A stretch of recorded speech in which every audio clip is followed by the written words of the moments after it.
ઉધના વિસ્તારમાં આવેલ મહાવીર માર્કેટના પાર્કિંગમાં હત્યા થઈ હતી। માર્કેટ આગળ મોટરસાયકલ પાર્કિંગના સામાન્ય ઝઘડામાં વેપારીની હત્યા કરવામાં આવી। સુરતમાં હત્યાનો સિલસિલો હજી પણ યથાવત છે। સુરત શહેરના ઉધના વિસ્તારમાં બે યુવકો વચ્ચે માત્ર બાઇક બાબતે થયેલી બોલાચાલી અંતે હત્યામાં પરિણમી હતી।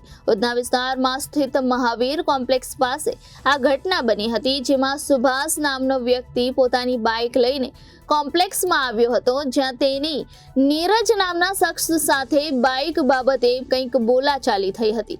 બોલાચાલીએ ઉગ્ર સ્વરૂપ લીધું હતું અને આખરે નીરજે ઘાતક હથિયાર વડે ઘા ઝીકી સુભાષને મોતને ઘાટ ઉતાર્યો હતો।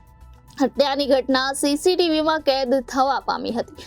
આ હત્યાના બનાવના પગલે ઉધના પોલીસ ઘટના સ્થળે પહોંચી અને હત્યારા નીરજની ગણતરીના કલાકોમાં જ ધરપકડ કરી છે અને આ અંગે વધુ તપાસ હાથ ધરી છે।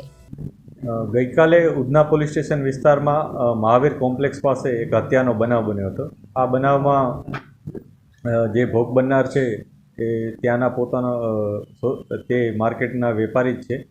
તેને પોતાની સેલ્સની દુકાન છે।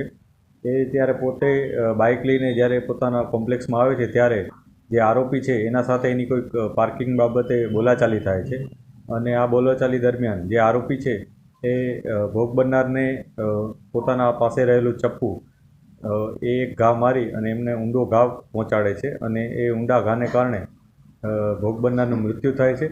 પોલીસે આરોપી જેનું નામ નીરજ ગંગાસાગર કરીને છે એની ધરપકડ કરી છે અને એનો જે ગુનાહિત ઇતિહાસ છે એ પણ અમે તપાસ્યો છે।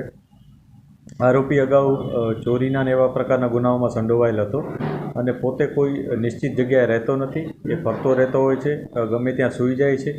ગઈકાલની જે ઘટના છે એમાં પણ આરોપી હતો એ ત્યાં અગરબત્તીની દુકાનમાં નોકરી કરવા માટે આવ્યો હતો અને નોકરીની પૂછતાછ કરી રહ્યો હતો, ત્યાં ઊભો હતો અને ત્યાં જ સવારના સમયમાં સૂઈ પણ રહ્યો હતો। એ પ્રકારનું ઇન્ટ્રોગેશનમાં પોલીસને એણે જણાવ્યું છે। પોલીસ એના ઇન્ટ્રોગેશનના જે માહિતી છે એ વેરીફાઈ કરી રહી છે। આ ઉપરાંત જે આસપાસના લોકો છે એના નિવેદનો પણ પોલીસે લીધા છે અને આ કેસ જે FSL પણ અમે બોલાવી હતી, આ કેસ મજબૂતાથી તૈયાર થાય એ પ્રકારનું પોલીસની તૈયારી છે। Bureau report Janadesh news Surat.